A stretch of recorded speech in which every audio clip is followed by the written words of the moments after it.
Bonjour à tous et bienvenue sur Crypto Flash, la chaîne de l'actualité crypto. Aujourd'hui, nous allons parler de Bybit qui quitte la France. On va parler de l'ApeChain, la chaîne de ApeCoin qui pourrait arriver via Polygon sur Ethereum. On va parler de l'USDR, le stablecoin qui a dépeg hier. On a du nouveau. Je vais aussi vous parler de piratage et de bonnes nouvelles autour de Stars Arena.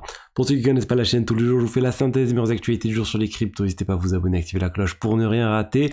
Au niveau du cours des crypto-monnaies, une baisse globale du marché aujourd'hui. Bitcoin 26 700, une légère baisse. Ethereum 1532 $, moins 2%. Il y a eu une petite panique, on va dire, à cause de l'inflation aux États-Unis, mais bon, rien de dramatique.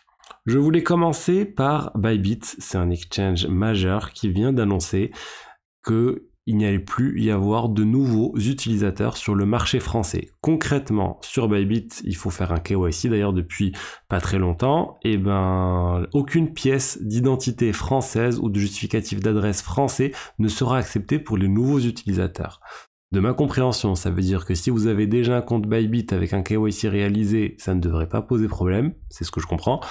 Par contre, les nouveaux utilisateurs, c'est mort et c'est plus possible. Ils ont bien précisé que c'était les nouveaux clients uniquement. Peut-être que dans un second temps, ils vont passer aux clients existants. Ils n'ont pas dit la raison non plus, mais on sent que c'est pour apaiser, je pense, le régulateur en vue d'une demande d'autorisation dans quelque temps en France.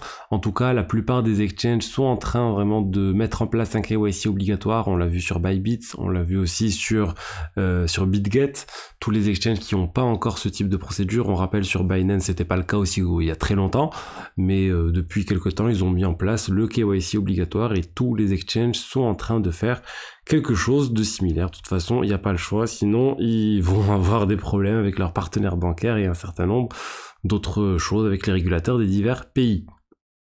Ensuite, je voulais vous parler de ApeChain. C'est quoi ApeChain? C'est une potentielle blockchain qui serait lancée par ApeCoin, donc l'Ape DAO.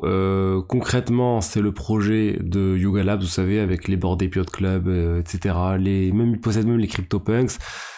C'est une crypto qui a énormément baissé suite à la vente de Otherside. On se rappelle qu'ils avaient saturé en fait le réseau Ethereum en faisant une vente aux enchères, on va dire, un mint en fait qui s'est pas très bien déroulé.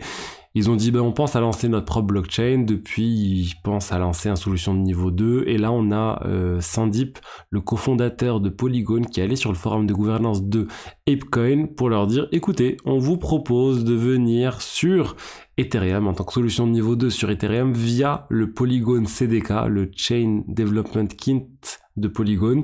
C'est quelque chose qui a été proposé à pas mal de blockchains dernièrement. On risque d'y avoir tous les autres projets similaires qui vont venir faire leurs propositions aussi. Ça, si ce n'est déjà fait, Optimism, Zk-Sync, etc.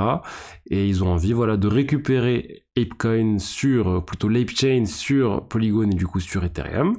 Et ils ont estimé les coûts à 200 000 $ par an que ça coûterait un partenaire tiers pour maintenir cette blockchain. Donc il y a un certain nombre de travail quand même à faire sur le code, sur les validateurs, etc.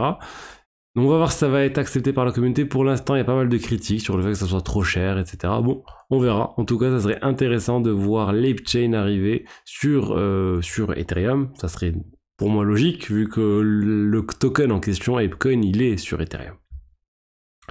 Ensuite, et d'ailleurs leur NFT aussi. Je voulais rester sur les solutions de niveau 2 sur Ethereum avec une solution qui était très attendue, qui vient d'arriver. Scroll, c'est la solution de niveau 2 sur Ethereum, la ZK-EVM, il y en a beaucoup actuellement. Donc il y a ZK-Syncera qui existe déjà, je vous ai dit il y a Polygon aussi, leur ZK-EVM. Bref, maintenant il y a plusieurs layer 2 de type ZK-EVM avec du code différent. Ça va être compliqué pour Scroll maintenant de se différencier par rapport aux autres. Même la Polygon ZK-EVM a du mal par rapport aux autres parce qu'ils ont déjà un token. Mais bon, l'avantage de Scroll, c'est qu'ils n'ont toujours pas de token. Scroll, ils sont assez proches, on va dire, de la fondation Ethereum, de l'écosystème Ethereum. Donc ils connaissent pas mal de gens et ils sont très bons techniquement. Mais maintenant, vraiment, tout le sujet de tous ces projets, c'est comment attirer de nouveaux utilisateurs ou plutôt même juste des utilisateurs existants et des projets existants sur leur blockchain, et un airdrop potentiel de Scroll pourrait aider. Ensuite, je voulais revenir sur l'USDR. Je vous ai pas mal parlé de ce stablecoin hier qui a des pegs, qui s'est éloigné des 1 $. On a atteint les 0,5 $. Là, on est en légère hausse aujourd'hui. Le projet qui est derrière l'USDR vient d'annoncer qu'il comptait rembourser, on va dire, les utilisateurs. Comment ils comptaient faire ça?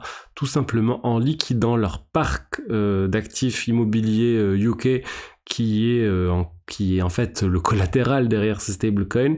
Donc ils vont vendre tout ça pour essayer de rembourser le plus de monde possible. Qu'est-ce que ça veut dire? Ça veut dire que si vous aviez de l'USDR et que vous l'avez vendu, bah vous allez rien récupérer du tout. Si vous achetez de l'USDR sur le marché actuellement, là c'est peut-être un coup à jouer, mais je laisse chacun faire ses propres recherches sur le backing de l'USDR. Est-ce que si tout le collatéral est liquidé, est-ce que ça pourrait rembourser la dette totale, etc. Il y a clairement quelque chose à se faire. Le marché pense que il y a quand même beaucoup de chances que ça n'arrive pas parce qu'on est à peine à un USDR à 0,56$, bien en dessous des $1. Encore une fois, c'est pas un conseil pour aller acheter de l'USDR, mais plus un conseil pour faites votre propre recherche si ça vous intéresse. Ensuite, on va parler de Platypus Finance, un projet sur Avalanche qui vient encore une fois d'être piraté. C'est un projet qui avait déjà été piraté en février 2023, 8,5 millions de dollars avaient été volés avec une attaque de type flash loan. Et là, encore une fois, 2 millions de dollars ont été volés, plus de 2 millions de dollars ont été volés. Le protocole a mis en pause complètement les divers pools sur ce protocole. Et en attendant d'y voir plus clair et d'éviter encore plus de pertes. Honnêtement, quand il y a plusieurs piratages comme ça sur un même projet, ça donne pas confiance dans le projet. Un piratage ok, deux piratages du même style avec des trucs flash loan, ça montre quand même qu'il y a quelque chose qui ne va pas sur le design, on va dire, de ce protocole, et il faut qu'il se remette en cause pour voir pourquoi ça arrive et comment faire pour que ça n'arrive plus. Et une bonne nouvelle pour finir cette vidéo, je voulais vous parler de Stars Arena. Stars Arena, j'en ai pas mal parlé, le clone de Friendtech sur Avalanche qui a été piraté aussi, plus de 3 millions de dollars. Et bien au final, ils ont récupéré 90% des fonds qui ont été volés. Donc suite à une négociation avec le hacker pour qu'il garde 10% des fonds, il a rendu l'écrasante majorité. Ça veut dire que les utilisateurs ne devraient pas avoir de problème pour récupérer leur argent, sachant que Stars Arena avait déjà annoncé que les gens allaient être remboursés. Bon, tant mieux pour le protocole, ça fera une réserve en plus pour eux, et maintenant ils vont continuer de se développer. Ils ont annoncé un partenariat avec des groupes qui font, en fait, un groupe qui est assez connu pour faire des audits de sécurité, Paladin-Sec. Donc on va voir maintenant s'il y aura encore une confiance dans ce projet, parce que les gens ont quand même pas mal paniqué, et moi le premier, honnêtement, j'ai très peu de confiance dans ce projet quand je vois la manière dont ça a été publié, le code qui n'était pas open source, pas d'audit, etc. Ça m'a pas du tout inspiré confiance. Donc voilà ce que j'avais à vous dire aujourd'hui sur les diverses actualités crypto du jour. J'espère que le contenu vous a plu. Si c'est le cas, n'hésitez pas à liker, à commenter, à vous abonner. Et je vous dis à demain pour la suite. Au revoir.